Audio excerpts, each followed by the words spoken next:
সুখদেব বললেন, মানুষের পক্ষে যাদের শ্রবণ এবং কীর্তনাদি করা উচিত তাদের মধ্যে যিনি সর্বশ্রেষ্ঠ তার সম্পর্কে তুমি জানতে চেয়েছ।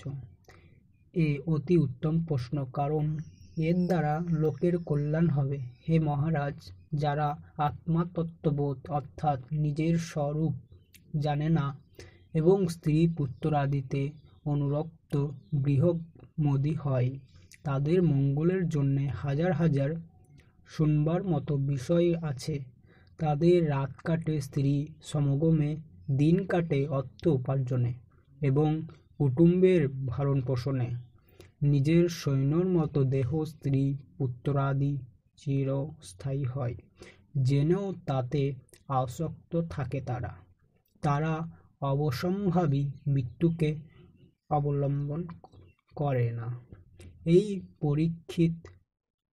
পরীক্ষিত, সেই জন্যে পথে সকলের আত্মা ঈশ্বর এবং হরিণকে সর্বদা শ্রবণ কীর্তন স্মরণ করা উচিত।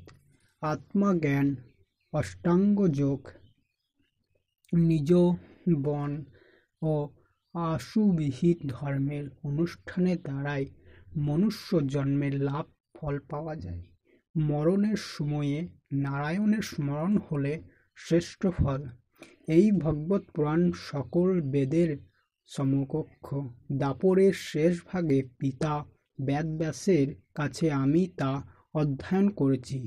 হে রাজর্ষি, আমি নিগুণ ব্রহ্মে পরিনিষ্ঠিত লীলামৃত আকৃষ্ট হয়ে ভাগবত পুরাণ অধ্যয়ন করি। তুমি পুরুষোত্তম বিষ্ণুর কৃপা লাভ করেছ। আমি তোমাকে ভাগবত পুরাণ বলবো। নেক্সট ভিডিওতে আমরা বাকিটা শ্রবণ করব।